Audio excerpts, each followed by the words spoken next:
Alors c'est moi qui vais en poser. Je vais poser la question à une personne vêtue de blanc, jeune, une belle coiffure sur la tête. Le micro est tout juste à 1 mètre de cette personne. Vous descendez juste là, la personne est là, juste là, vous mettez le micro à la personne. Il va courageusement prendre ce micro et puis venir sous les ovations du public.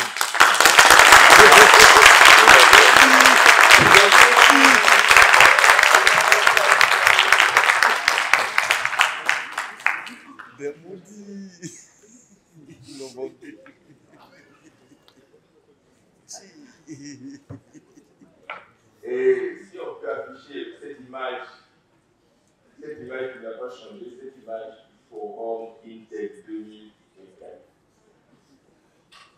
Je vais le demander à tous. Bonjour, je suis Koulibaly Paul, étudiant en informatique et technologie numérique en 2e année à BEL. Wow.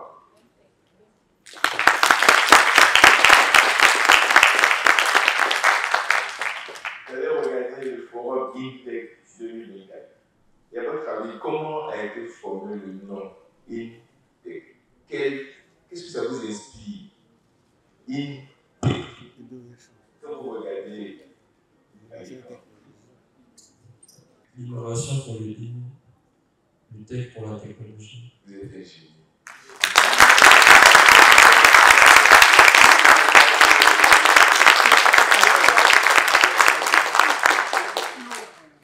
Nous allons pouvoir démarrer. Vous avez attaché vos ceintures.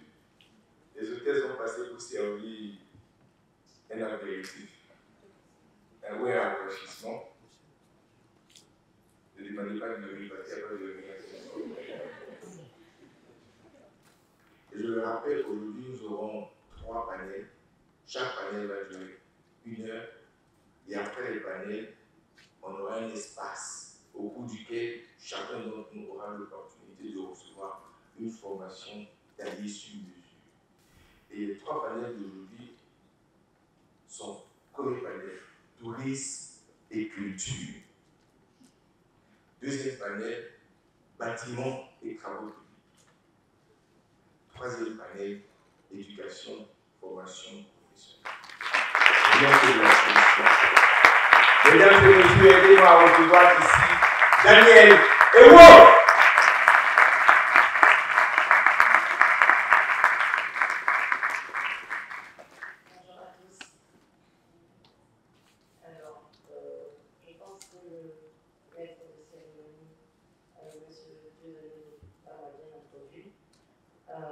Donc effectivement, je suis expert comptable, je suis Madame Nekwa Ali-Daniel, je suis expert comptable inscrite à l'ordre des experts comptables de Côte d'Ivoire.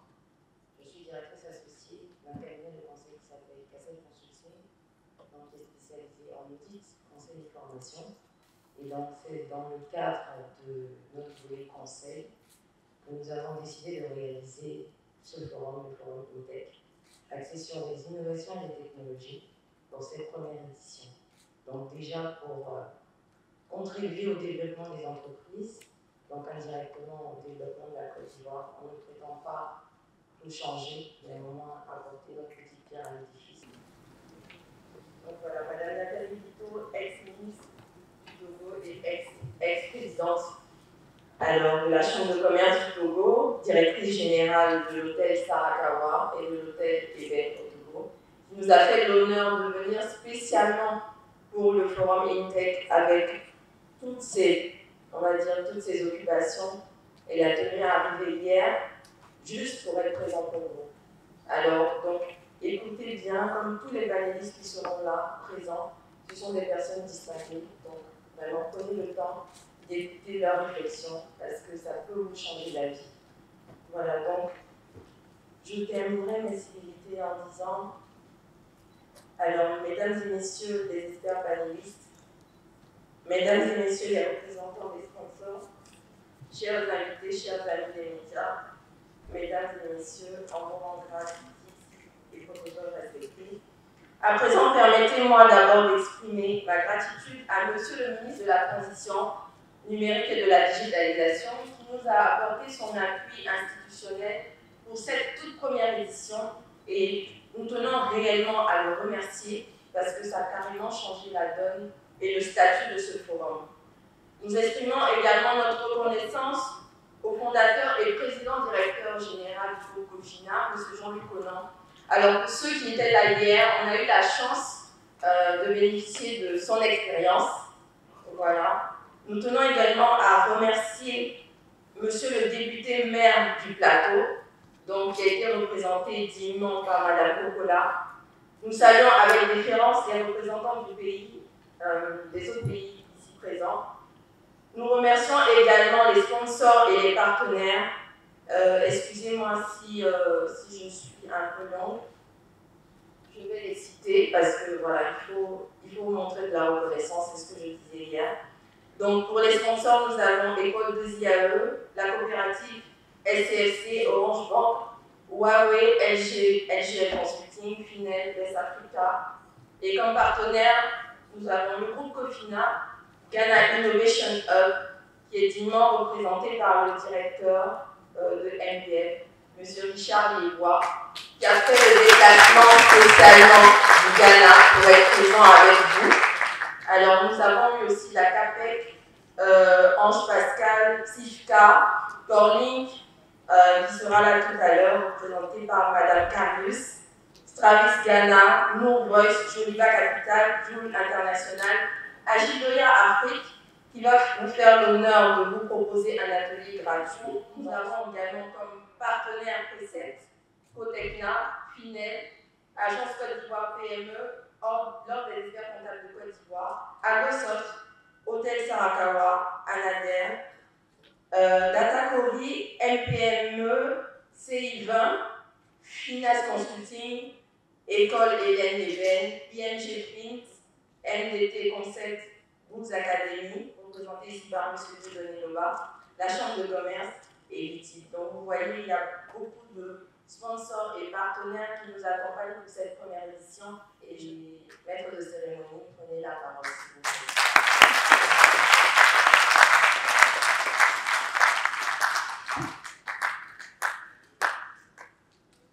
Les ovations ont été avortées. Il faut ovationner comme elle mérite le fondateur du conseil du forum INTEC. Moi, je vais annoncer celui qui va modérer ce panel. Le visage, c'est celui-là. C'est le visage de Christian Babou. Merci cher ami, cher grand frère. Bonjour à tous. C'est un grand honneur d'être devant vous ce matin. Depuis 10 ans, la Côte d'Ivoire se classe numéro 7 en termes de croissance économique dans le monde. C'est vous dire à quel point notre pays attire. Notre pays attire des investisseurs, notre pays attire des visiteurs. Donc, c'est ce que la Côte d'Ivoire, l'État de Côte d'Ivoire a compris en initiant en 2018 le projet Sublime Côte d'Ivoire. Le projet Sublime Côte d'Ivoire, c'est un projet très ambitieux que le gouvernement a initié avec pour objectif de faire de la Côte d'Ivoire l'une des 5 premières destinations touristiques en Afrique. Alors, j'ai vraiment l'honneur d'être entouré dans ce panel par 3 personnalités. Bonjour, M. Babou, bonjour à toutes et à tous. Je me sens un peu timide, je ne sais pas pourquoi. Je vois plein de jeunes dans la salle et puis c'est tellement timide. Et est-ce qu'on peut se mentionner?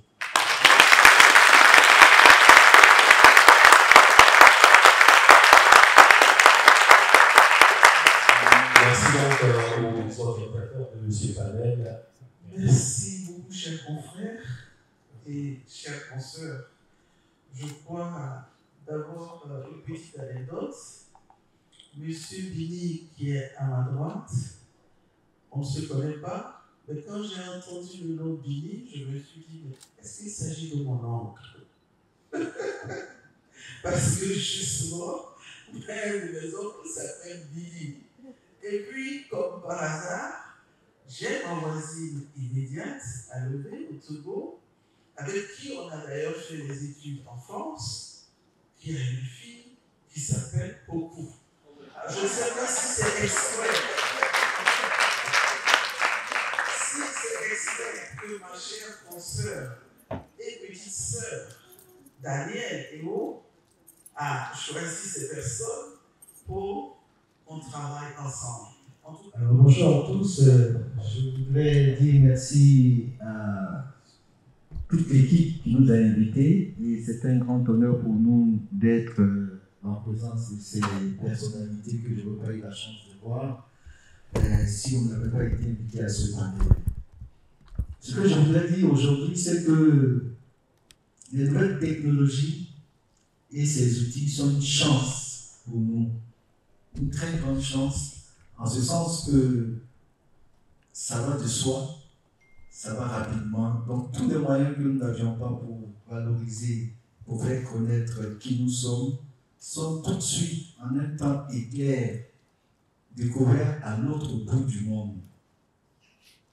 Aussi simple que ça. Sinon, on serait en train de payer des structures pour venir voir comment faire ceci, cela. Tant que ça va arriver au Japon ou au fin fond des États-Unis ou en Patagonie, juste avec nos outils que nous avons, que vous avez, on arrive à l'autre bout du monde. Pour aborder la question de l'expérience client, on parle de culture, on parle de tourisme, mais cette culture doit être partagée. Comment est-ce qu'on crée une expérience client si exceptionnelle que la personne, quand elle vient, a envie de revenir et la retient, je dirais, à vie? Comment est-ce qu'on fait? Cette question semble facile, mais je vous dis que c'est une question difficile parce que ça a été vraiment une chance pour moi de comprendre ce que le client veut avec les valeurs traditionnelles, la noix de coco, le vin d'épingle.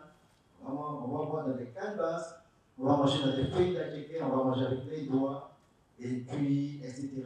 On va boire que du bissap, on va boire que du bangui, du chapano. Si vous ne voulez pas, vous allez aller à Sini. On ne va pas dénaturer chez nous. Et bizarrement, pas ça pris. Alors, ce que j'ai compris dedans, tout de suite, parce qu'il faut, en tant qu'intellectuel comme vous autres, il faut comprendre pourquoi ça marche. J'ai vu que ça allait très vite le temps de mettre en place mon système commercial que je n'ai jamais pu, mon marketing que je n'ai jamais pu le faire jusqu'à aujourd'hui. C'est que les outils technologiques étaient déjà là pour aider. Le premier qui a essayé, il a capté et il a envoyé à ses amis pour dire ça y est, j'ai trouvé l'Ivoirien. Merci, monsieur Bini. Je vais me tourner vers Mme Bito. Vous qui êtes une experte en gestion, quand on entend expérience client, on parle de qualité. On parle d'une qualité qui doit être maintenue pour chacun des clients qui viennent. Qu'est-ce que ça vous évoque? Surtout dans un domaine aussi sensible que celui du tourisme. Nous amène directement au Big Data. Parce que vous avez les clients qui arrivent. Est-ce qu'il a laissé les documents qu'il faut? Est-ce qu'il a, par exemple, fait le déposit comme il se voit? Donc là, c'est des éléments sur les prix de paiement et autres que vous devez pouvoir suivre. Parfois, même le client paye en ligne avant d'arriver. Donc, vous devez aussi pouvoir voir tout ça et suivre. Même là, je suis ce matin, j'ai fait tout un tas de choses avant d'arriver ici. Donc, c'est vraiment beaucoup d'informations. Et souvent, on utilise des logiciels intégrés. Donc, ce qui nous permet vraiment de suivre et de permettre, par exemple, parce que nous faisons beaucoup d'événements, parce qu'on parle du tourisme, donc d'allier, par exemple, ou de connecter les différents départements au sein de l'entreprise. Donc, si vous avez, par exemple, beaucoup d'événements, des mariages, anniversaires et autres, il faut que les équipes de la cuisine puissent avoir en temps réel l'information et coordonner avec les équipes événementielles. Il en est de même pour les équipes de la salle, parce que les gens qui s'occupent de la salle ne sont pas les mêmes que ceux qui comptent dans les cuisines. Il en est de même pour les équipes du front office, la réception. Parce qu'il faut que les gens à la réception sachent qu'on a aujourd'hui un anniversaire, les gens peuvent arriver en nombre, qu'est-ce qu'il faut faire pour les accueillir. Il en est de même pour la logistique, le transport, mais aussi la sécurité.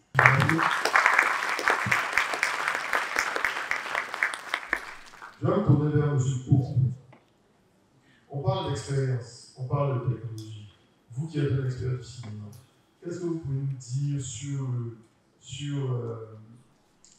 l'expérience aujourd'hui que la technologie nous permet de vivre au travers du cinéma? Aujourd'hui, dans les propos de Mme Vito, vous l'avez entendu également dans les propos de M. Bini. Quand on sort, nous jeunes, des fois on se plaint, la première chose qu'on fait quand on sert un repas dans un restaurant ou dans un endroit chic, c'est de faire une photo, n'est-ce pas? Ou de snapper, comme on dit, rapidement, et puis mettre dans notre groupe d'amis et autres.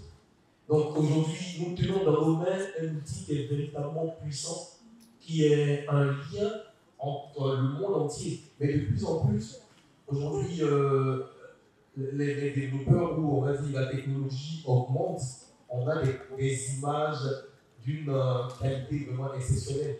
Quand vous voyez le plat, vous avez envie d'aller commander automatiquement.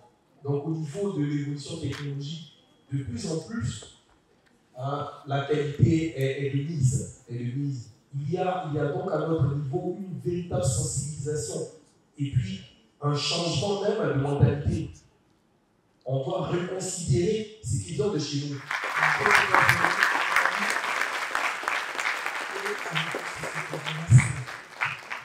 Sur ce, je vais vous remercier, les panélistes et vous demander encore une fois de les ovationner.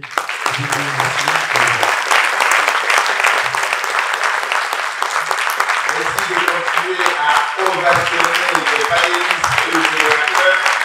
De nous avoir amplement enrichi la thématique de ce premier panel et la deuxième journée. Nous allons procéder à la photo de, pouvons-nous dire, au sujet des bâtiments et des travaux publics. Pour ce faire, le deuxième panel va nous instruire sur la question. Quand j'ai entendu question Carus, j'ai pensé à deux choses. Une tête et un cœur. Cette dame a une tête et un cœur. Mais elle n'est pas ici seulement pour son cœur. Elle est ici aussi pour sa tête. Je l'ai dit, elle a une belle tête. Et si vous voulez voir sa tête, il suffit de l'ovationner, elle va monter sur ses escaliers. Donc, après, la belle tête de Mme Sofiane Carus.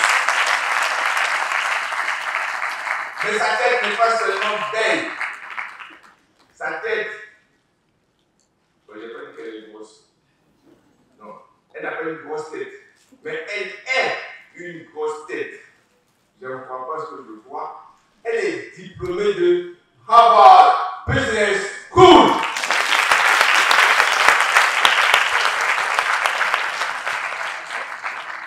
J'ai trois experts dans le domaine. La première, c'est Martine Dakoli-Tabé.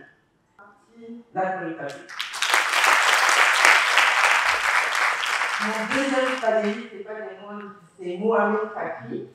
Donc Mohamed est architecte d'intérieur et architecte diplômé depuis peu, donc c'est un de vous, les termes de vous il y a quelques années. Et le dernier panéliste, c'est Mamadou Diallo, qui est ingénieur en génie civil avec plus de 15 ans d'expérience. Tout de suite, on va rentrer dans le vif du sujet. Bonjour à tous. Bonjour Didier. On va parler de technologie et de digitalisation.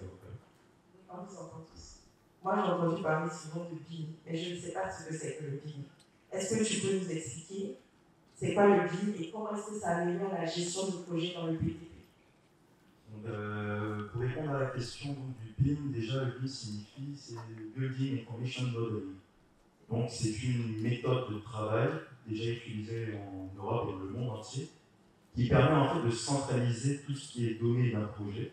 Comme Mohamed le disait, le BIM est une technologie qui est très avancée en Europe et en Occident en général. Alors, le BIM, rapidement, c'est un outil 3D, pour vous faire simple.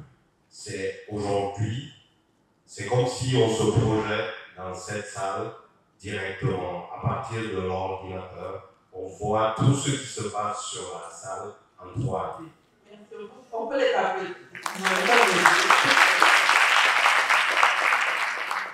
On va juste prendre 2 ou 3 questions du public et puis on va...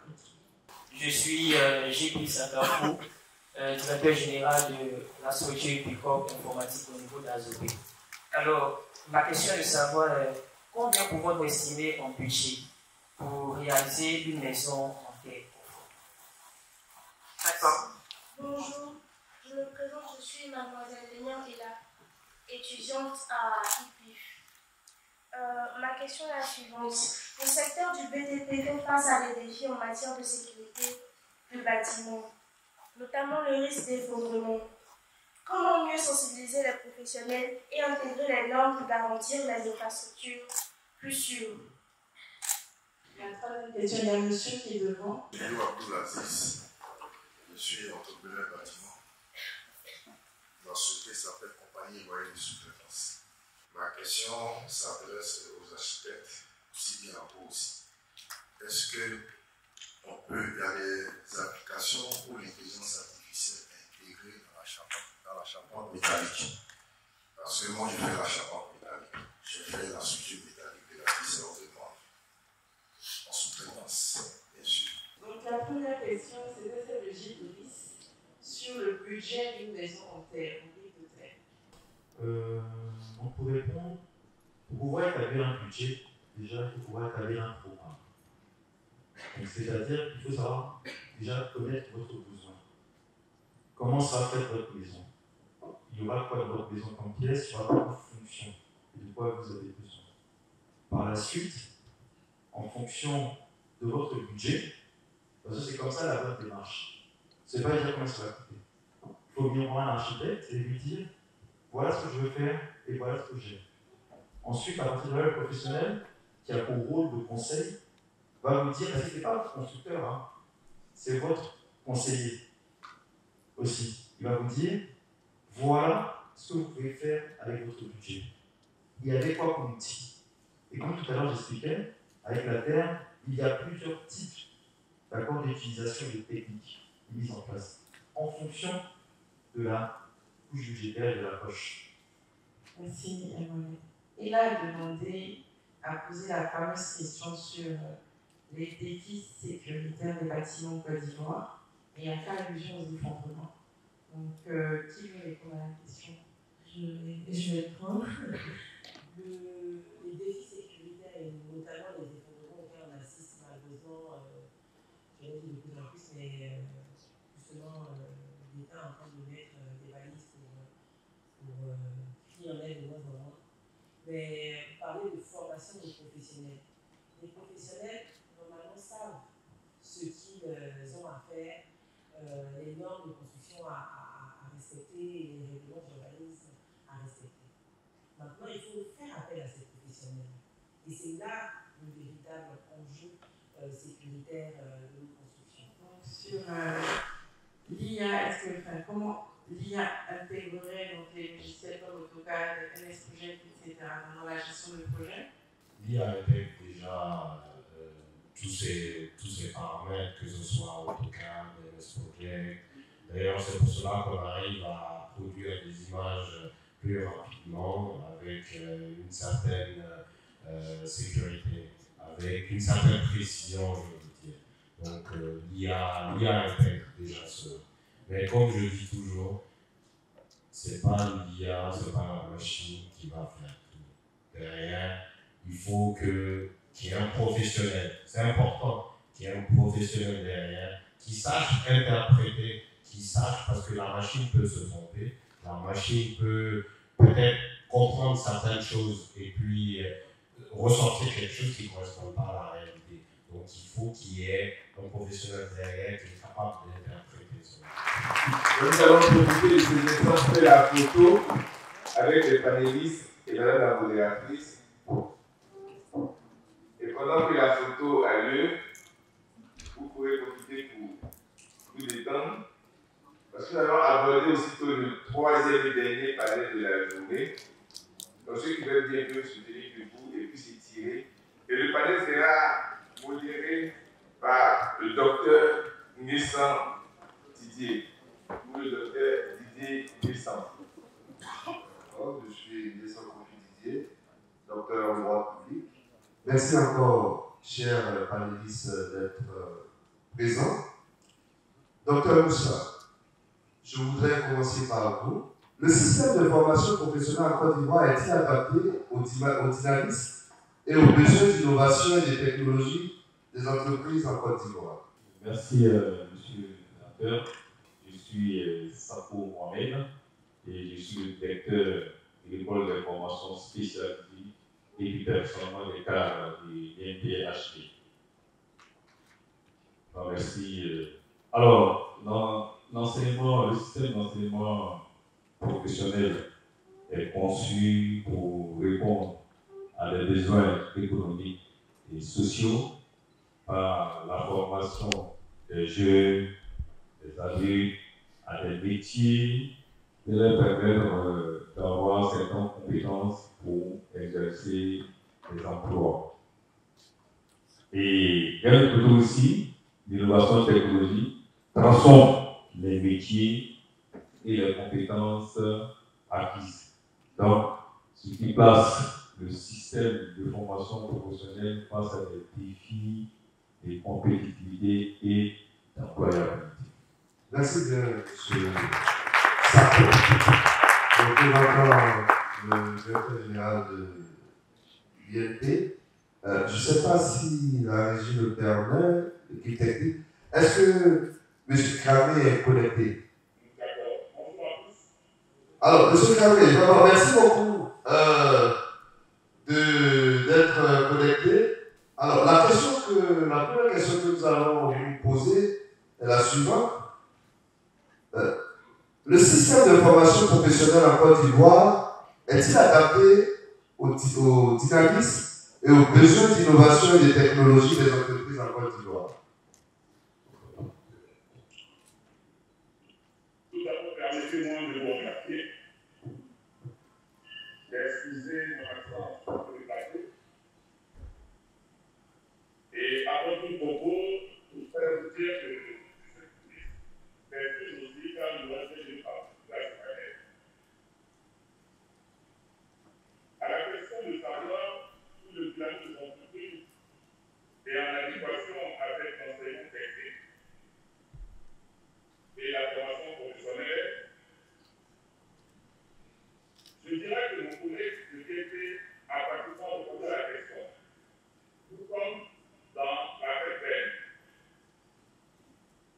Aujourd'hui, vous savez que l'innovation,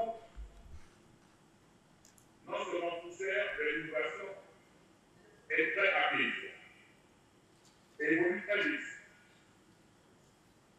En ce qui concerne notre ordre d'enseignement, nous avons du mal à suivre, malheureusement, la vitesse à laquelle évolue l'innovation chez les jeunes technologies.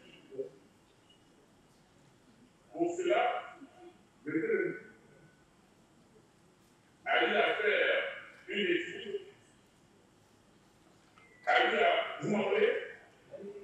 On vous entend, on vous entend. Vous m'entendez? Oui, on vous entend. D'accord. À ce effet, lorsque le DEU est arrivé à la tête du ministère de l'enseignement technique, il a eu à faire un état des lieux. Et cet état des lieux, c'est que le lieu, en ce qui concerne le personnel, on a été surpris de voir à quel point ce personnel est volontaire, écouté, mais malheureusement, pas les qualifications assurées n'étaient pas en adéquation avec ce qui se fait aujourd'hui. Nous avons remarqué aussi que les élèves, avec toute la bonne volonté qu'ils avaient, malheureusement, n'avaient pas les nécessaires pour pouvoir répondre aux besoins des entreprises. merci beaucoup. Par contre, question vous a posée. Ok, merci. Je suis en France des étudiants. On va s'acclamer très fort. Je dis souvent aux étudiants, un entrepreneur, ça ne mange pas, ça ne voit pas. Il est 13h et quelques, va pas famille, point d'oreille. Mais suivez attentivement. Permettez-moi de saluer et remercier les organisateurs de ce forum. Mais je sais que vous avez réussi votre forum. Tout à l'heure, vous avez réussi à intégrer la formation en ligne. Donc déjà, c'est déjà une réussite. Les jeunes de DCAE, la formation en ligne, c'est une réalité.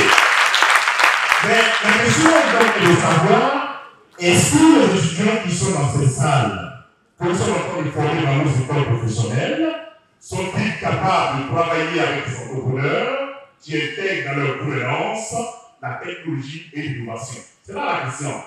Mais je dirais que l'État même a déjà répondu. Parce que la première réforme du BTS a commencé en 2009.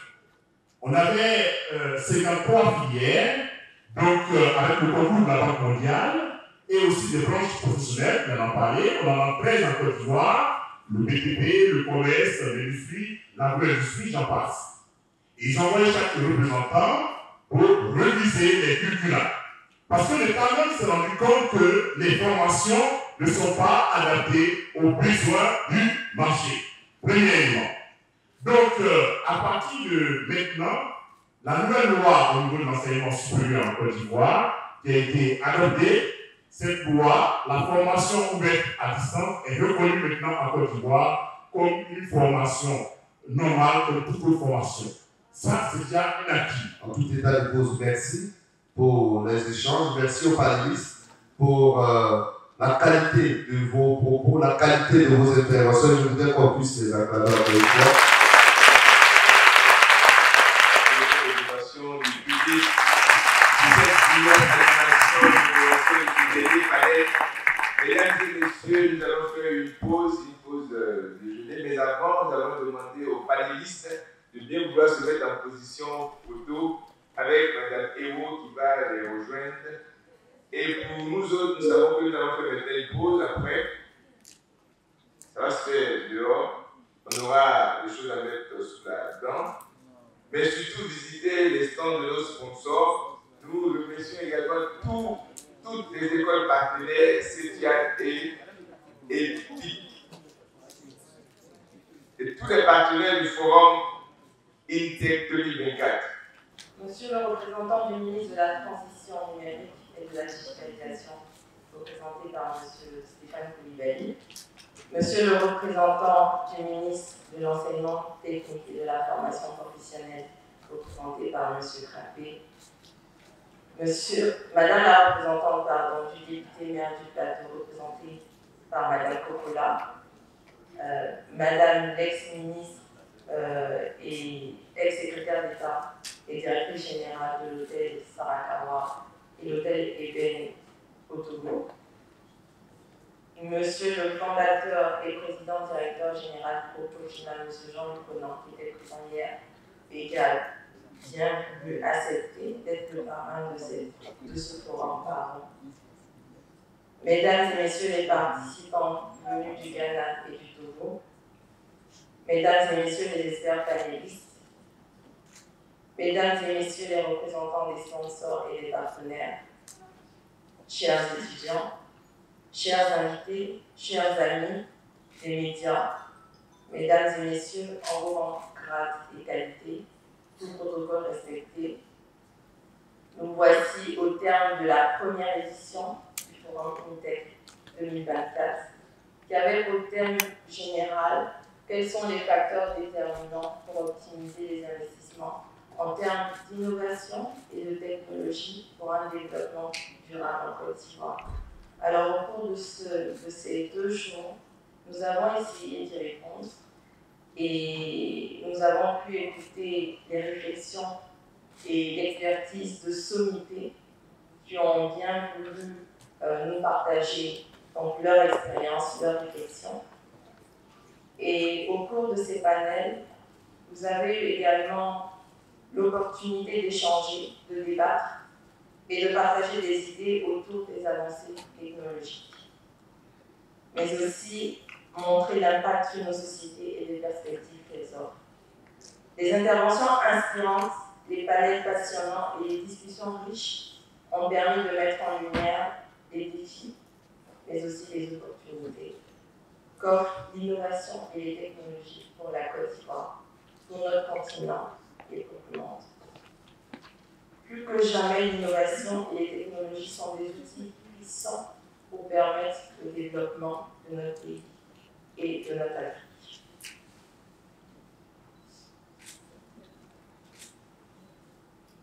Depuis hier, nous avons le retour de bons échos, et cela est n'est possible grâce aux sponsors et aux partenaires, mais aussi au ministère de la Transition numérique et de la digitalisation qui nous a apporté son appui institutionnel, au ministère de l'Enseignement technique et de la formation professionnelle qui a été dignement représenté par M. Krapé, à la mairie du plateau qui a été aussi dignement représentée par Mme Kokola, mais aussi grâce à vous, parce que sans public, il n'y a pas de forum.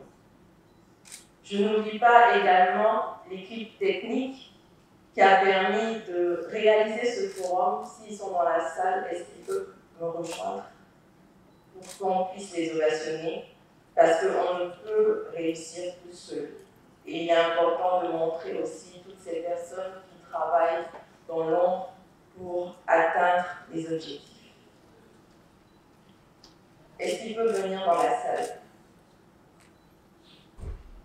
Alors c'est pour moi l'occasion d'exprimer à vous tous, tout protocole respecté, toute ma reconnaissance et toute ma gratitude pour votre appui inestimable, pour votre présence. Et aujourd'hui, j'ai été particulièrement touchée par les débats qu'il y a eu avec vous, étudiants, et ça me conforte, puisque c'est un test aussi de faire cette deuxième journée. À titre, je dirais, je dois avouer que bien avant que je réalise ce forum, beaucoup de personnes ont demandé à ce que je fasse le forum sur une journée. Mais je trouvais que je n'arrivais pas à répondre à la problématique en une journée et je voulais absolument intégrer des étudiants pour qu'ils partagent leurs réflexions et aussi de l'expérience que j'ai eue parfois quand vous rencontrez certaines personnes, une réflexion peut changer votre orientation. Alors c'est pour ça que j'ai voulu absolument garder cette journée pour vous. Donc j'espère qu'au moins vous avez pu capter une idée ou une information qui pourrait vous orienter. Et ça me conforte dans l'idée que je vais reproduire la même chose l'année prochaine.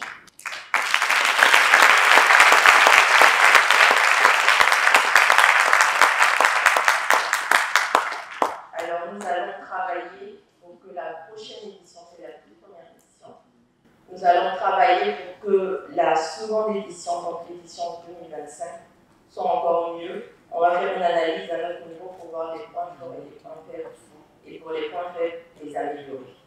Donc nous allons vous envoyer aussi des questionnaires, donc s'il vous plaît, est-ce que vous pouvez prendre quelques minutes pour y répondre, parce que ça va nous permettre de nous améliorer, c'est important d'avoir des bonnes critiques. Voilà. J'ai remercié tout le monde, mais je devais commencer par remercier Dieu, parce que c'est lui qui a permis que cela arrive. Et je lui dis merci.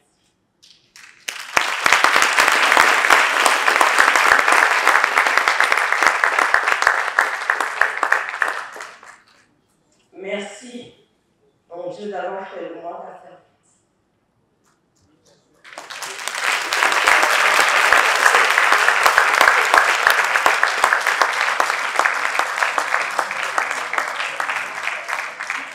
Et que toute la gloire te revienne.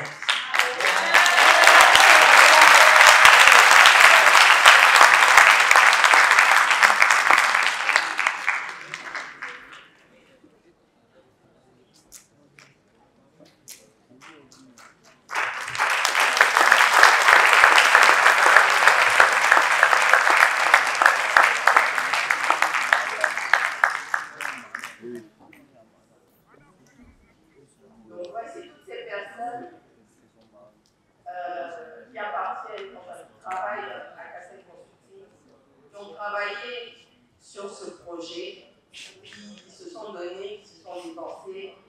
Voilà, il y a eu pas mal de tensions aussi, mais au final, on est arrivé. Je tenais aussi à ce qu'il soit salué et félicité. Et est-ce que vous pouvez faire une salutation?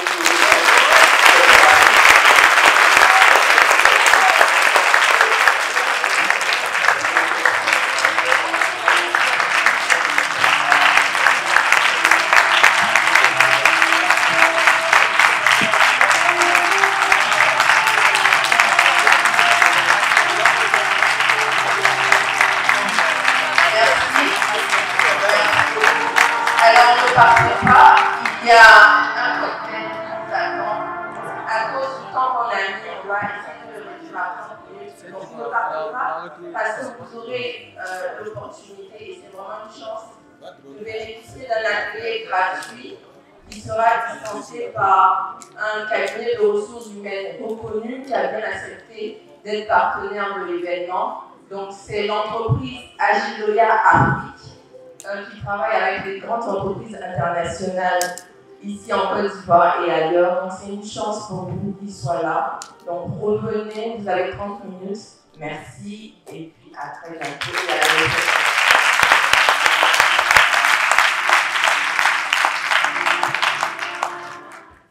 Alors je pense que le MC vous a déjà posé la question, mais je vais quand même la reposer.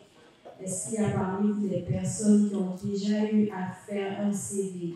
J'insiste, faire tout seul, pas quelqu'un qui a fait pour vous. En plus de cela, est-ce qu'il y a des personnes qui ont déjà eu à participer à un entretien ou qui ont fait un entretien?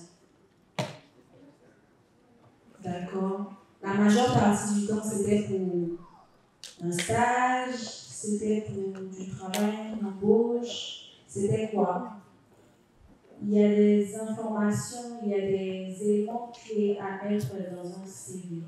On a parlé longtemps de plusieurs spécialités lors des différents panels, mais avant même d'arriver dans une entreprise, la première chose, c'est de savoir faire un CV. Et si vous avez bien perçu le besoin de la fiche de mission, c'est des questions auxquelles vous pouvez mieux répondre. Quand on parle de la préparation aux réponses que vous devez vous poser, moi je recommande la méthode STAR. Donc situation, tâche, action, résultat. En tout cas, merci tout à l'heure. Moi je pense que là je suis entrepreneur chef d'entreprise. Si tu dis ça déjà, je t'ai déjà envoyé. Ouais, parce qu'on va tester ton endurance. Je fais exprès pour voir et tu refuses. Donc ça veut dire que tu ne peux pas intégrer mon entreprise. Donc en fait, le conseil que moi je puisse vous donner quand vous arrivez, il faut se soumettre. L'humilité possède la gloire, l'orgueil possède la suite. Voilà, on va